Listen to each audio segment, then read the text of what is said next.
بسم اللہ الرحمن الرحیم۔ اس سے پہلے دو سبقوں کے اندر ہم نے مبتدا اور خبر اس کے قواعد کو پڑھا۔ آج ہم جملہ اسمیہ اور جملہ فعلیہ اس کی کتنی اقسام ہوتی ہیں ان کو پڑھتے اور ان کی مثالوں کو پڑھتے ہیں۔ جملہ اسمیہ کی اقسام چار ہیں۔ نمبر ایک، مبتدا سے شروع ہونے والا جملہ، جیسے قرآن پاک میں هو الاول والآخر والظاہر والباطن۔ دوسرے نمبر پر حروف مشبہ بالفعل سے شروع ہونے والا جملہ، جیسے ان اللہ علیم حکیم، ان اللہ علیم حکیم۔ تیسرا جملہ ما ولا مشبہتانی بلیسا سے شروع ہونے والا جملہ، جیسے قرآن پاک میں ما ھذا بشر، ما ھذا بشر، ما ھذا بشر۔ چوتھی قسم ہے لائے نفی جن سے شروع ہونے والا جملہ، جیسے لا ریب فیہ، قرآن پاک میں لا ریب فیہ، لا ریب فیہ۔ جملہ فعلیہ کے قواعد، پہلا قاعدہ یہ ہے کہ ایک فعل کے عطف کے واسطے سے کئی فاعل ہو سکتے ہیں، ایک فعل کے عطف کے واسطے سے کئی فاعل ہو سکتے ہیں، جیسے جاء زید و عمر و بکر۔ دوسرا قاعدہ یہ ہے کہ فاعل اگر اس میں ظاہر ہوں، ٹھیک ہے، اگرچہ تثنیہ ہو جمع ہو، فعل ہمیشہ واحد ہی آتا ہے، جیسے ضرب الرجلان اور ضرب المسلمون۔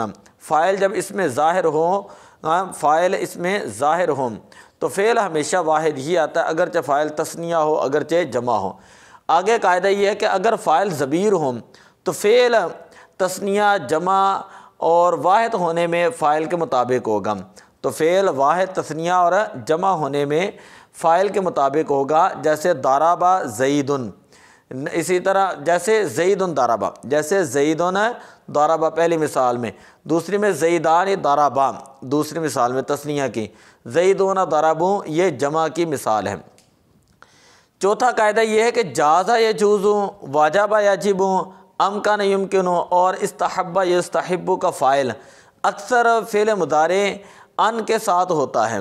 جاز یجوز، واجب یجب، امکن یمکن، استحب یستحب کا فاعل اکثر فعل مضارع ان کے ساتھ ہوگا، جیسے جاز ان یقتصر علی انفہ، جاز ان یقتصر علی انفہ۔ اس کے بعد جو ہے جملہ فعلیہ کی اقسام، سب سے پہلے فعل معروف سے شروع ہونے والا جملہ جملہ فعلیہ ہوتا ہے، جیسے ضرب زید، ضرب زید۔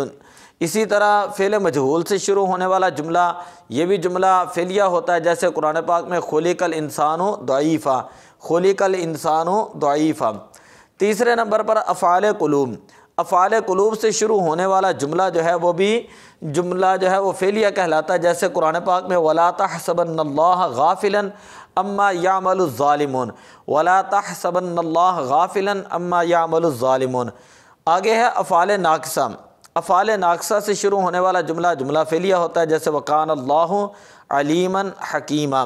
اس کے بعد ہے افعال مقاربہ، افعال مقاربہ سے شروع ہونے والا جملہ، یہ بھی جملہ جو ہے وہ جملہ فعلیہ ہوتا ہے، جیسے عسیٰ ربنا ان یبدلنا، عسیٰ ربنا ان یبدلنا۔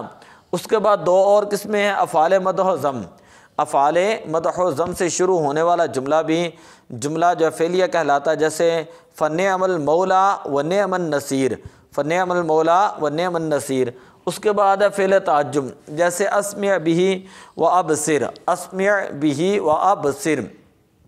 تو آج کے سبق کے اندر ہم نے یہ چیز پڑھی ہے کہ جملہ اسمیہ اس کی کتنی اقسام ہے، جملہ اسمیہ کی چار قسمیں ہیں، جملہ فعلیہ کی کتنی اقسام ہیں، ان کی مثالیں کیا ہیں، اور جملہ فعلیہ کے قاعدے کیا ہیں۔